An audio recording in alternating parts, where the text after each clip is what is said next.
E aí, meus amigos do Revisão PGE, tudo certo? É uma alegria enorme fazer esse vídeo em que eu vou falar do Manual de Direito Administrativo que eu tive a felicidade de escrever na coleção do Márcio André Cavalcante, do blog Dizer o Direito, pela editora Juspodium, tá? Esse manual, ele foi feito com tudo aquilo que eu acredito que deve ser um estudo bem feito para concurso, tá? Então, eu vou apresentar aqui nesse vídeo os elementos desse livro, vamos dizer assim, o que eu utilizei para escrever o livro, sabe? Por que que eu coloquei cada coisinha que está ali? E aí, enquanto eu vou falando essas coisas, você vai ver, principalmente quem já assiste o canal, que é basicamente aquilo que eu defendo que o estudo de concurso deve ser. É objetivo, bem feito e com alguns elementos bem encaixadinhos. Vamos lá, olha só. Primeiro ponto. Todo capítulo do livro, ele começa com um tópico chamado Como Estudar Licitações, Como Estudar Agentes Públicos, Como Estudar Atos Administrativos. Cada capítulo é como estudar aquele capítulo. O que eu faço nesse primeiro tópico aqui, bem introdução mesmo? Eu falo para você o que é mais importante, como as bancas cobram aquele assunto que a gente vai ver, porque eu quero que você já leia o assunto tendo esse direcionamento. Por exemplo, em improbidade administrativa, a lei e a jurisprudência do STJ é o fundamental. O que cai na prova é o que está lá na lei de improbidade, que é uma lei curta, a gente passa ela praticamente inteira ao longo do capítulo de improbidade administrativa, e vários julgados do STJ, tá? Então, por que eu falo isso antes de começar o capítulo? Para você já ler, tendo isso em mente. Quando você vê um artigo que eu citei ali, você fala, opa, é importante eu prestar atenção nessa citação aqui, porque cai bastante lei quando falamos de improbidade, ok? E aí o livro, ele já começa com uma tabela de assuntos mais cobrados em provas de concurso de direito administrativo. A ideia aqui é que você estude só os mais cobrados. Por exemplo, o assunto mais cobrado é o capítulo 15, agentes públicos. A ideia é que você vai estudar só ele? Não. Mas sabe quando você está ali, 7 dias antes da prova, pouco tempo, quer fazer uma revisão rápida? De repente é interessante você saber o que cai mais.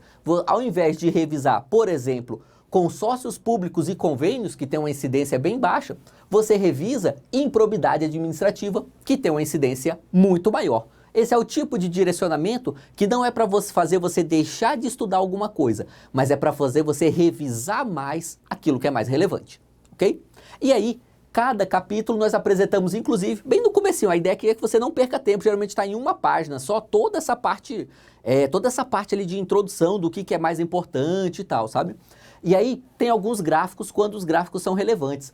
Por exemplo, aqui em improbidade administrativa, você vê que atos de improbidade, que são os artigos 9º, 10 e 11 da lei, corresponde a 43% das questões. Então, olha só, vai revisar, vai fazer uma prova ali, advocacia pública, Ministério Público cobra muita improbidade, você vai revisar ali nos últimos dias, é interessante você dar uma atenção maior a atos de improbidade, que é muito mais cobrado, por exemplo, que processo administrativo e judicial de improbidade, que é um tema razoavelmente difícil e não é tão cobrado quanto os próprios atos em si. É legal ter essa noção, ok?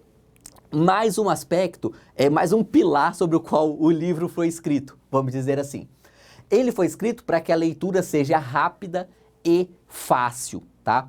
Nesse livro, eu só cito doutrina que cai em prova, tá? Não há discussão doutrinária que tem interesse meramente acadêmico aqui, porque a proposta desse livro não é uma proposta acadêmica. Por exemplo, eu não fico colocando notas de rodapé para estabelecer as referências. Quando é para estabelecer uma referência, eu já deixo muito claro, olha, segundo Maria Silvia Zanella de Pietro, e aí eu cito. E por que eu cito? Porque eu sei que naquele assunto as bancas gostam da opinião da Maria Silvia Zanella de Pietro em específico. Agora, se é uma outra opinião qualquer que as bancas não costumam levar em consideração, eu não coloco no livro também, tá?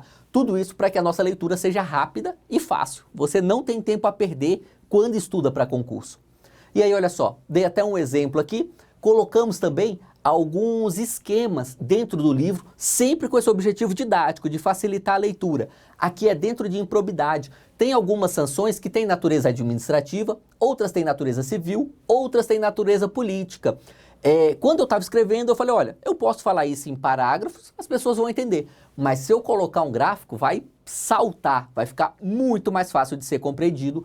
Todo livro é escrito sempre com essa lógica, sabe? É passar o conteúdo o mais profundo possível, mas com a maior facilidade possível, ok? Citações de toda a jurisprudência relevante. Essa é uma marca que, inclusive, não é para ser uma marca só do meu manual, é para ser uma marca de toda a coleção, afinal é a coleção do Dizer o Direito, né?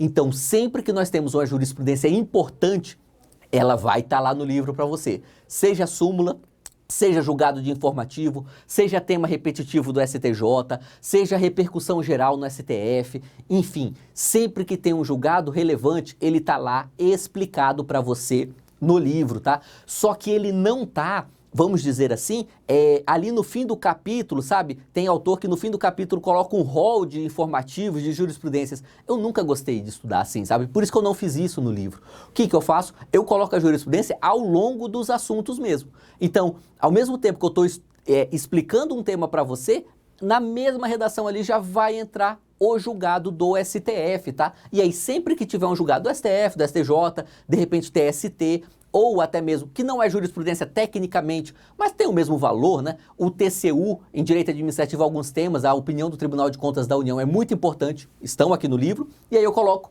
no fim do parágrafo um parênteses falando que julgado é aquele. Inclusive aqui, ó, tem um julgado de março de 2021. Lembrando que o livro ele é totalmente atualizado até 2 de junho de 2021, tá? Então, inclusive, está atualizado com as derrubadas de veto da nova lei de licitações. A ideia é ter uma atualização realmente, foi ali no último dia, no último segundo que eu estava mandando para o editor, eu ainda estava atualizando o livro, tá?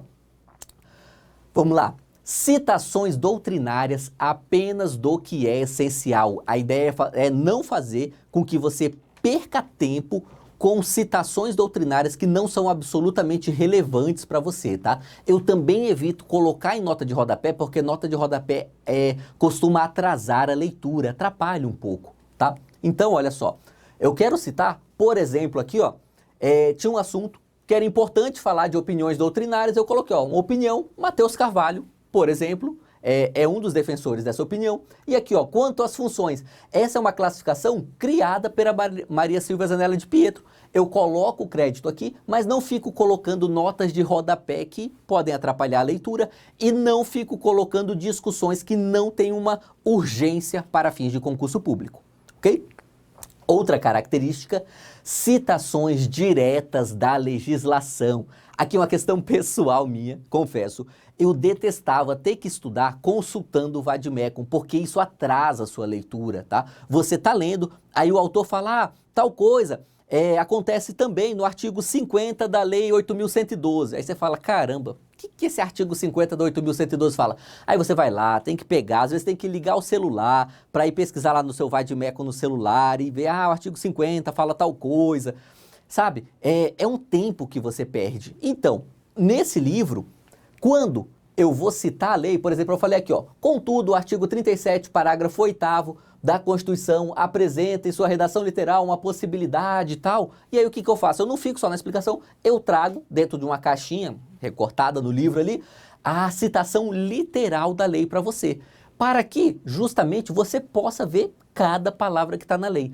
Lembrando que, mesmo nos concursos de mais alto nível, a cobrança direta da legislação, a gente chama de lei seca, né, é o que é mais cobrado. Então eu não podia deixar isso de fora e falar, vai estudar lá no Vademecum. Não, pô, tá aqui dentro do livro, dentro ali do assunto que está sendo explicado para você, ok? No mais, o livro, ele tem muitas questões que são inseridas no corpo do livro também, tá? Até tem algumas questões no fim de cada capítulo, caso você queira fazer umas questões ali de treino, mas o objetivo principal é já trazer as questões enquanto eu tô falando do assunto para você e com comentários ali. Então, olha só, por exemplo, aqui, a gente está falando de organização administrativa, página 165 do livro, no meio do assunto, eu trago uma questão que é relevante ao que a gente acabou de falar. Às vezes eu trago uma questão só para reforçar o que eu disse, porque eu falei um ponto, eu sei que é importante, talvez você não tenha prestado tanta atenção quando leu. Aí eu trago uma questão para chamar a sua atenção. ou às vezes é porque é uma questão que acrescenta um conhecimento novo para a gente. Quase sempre que a questão acrescenta um conhecimento novo, aí eu faço aqui ó, um comentário, tá? Que é justamente para chamar a sua atenção e falar, olha, eu coloquei essa questão aqui porque é importante você conhecer esse aspecto que está sendo cobrado pelas bancas. Se você prestar atenção no detalhe, ó, essa é até uma questão para juiz no TJ do Paraná em 2019. Eu fiz questão de trazer questões majoritariamente de concursos de carreira jurídica, de concursos de alto nível, tá? Olha só, magistratura, MP, defensoria, advocacia pública, carreiras de tribunais de contas e carreiras fiscais, que são todos concursos que cobram administrativo em bom nível, tá? De vez em quando tem alguns concursos ali de nível médio, alguns concursos que tem uma cobrança um pouco menor, mas é porque era uma questão muito interessante que acrescentava algo muito relevante porque a gente estava debatendo ali naquele capítulo, tá? A prioridade é para esses concursos de alto nível, porque, e aí é outra coisa que eu não gostava em alguns livros que eu lia o livro trazia um monte de questão e aí as questões eram fáceis. Eu lia, né, lendo o livro, acertando todas as questões, falava, tô detonando. Aí você vai fazer a prova e a prova te parte no meio, sabe? Então, para isso não acontecer, eu já trago questões de alto nível ao longo do livro, ok? Mais um ponto quadro resumo ao fim de cada capítulo para facilitar a sua revisão. No quadro resumo não tem nenhuma informação que não está lá no capítulo, tá? Mas, se você quer fazer uma revisão rápida, de repente, só o quadro resumo ali, com a série ainda de grifos e negritos para facilitar sua leitura, tá? Esses são os fundamentos pelos quais eu escrevi esse manual de direito administrativo. Espero que ele seja muito útil para você, tá? Se tiver qualquer dúvida quanto ao livro ou quanto a qualquer aspecto de direito administrativo, pode deixar o comentário aqui. Se adquirir o livro e quiser falar o que achou do livro aqui também, seja muito bem-vindo, fique muito à vontade, ok? É isso aí e vamos juntos!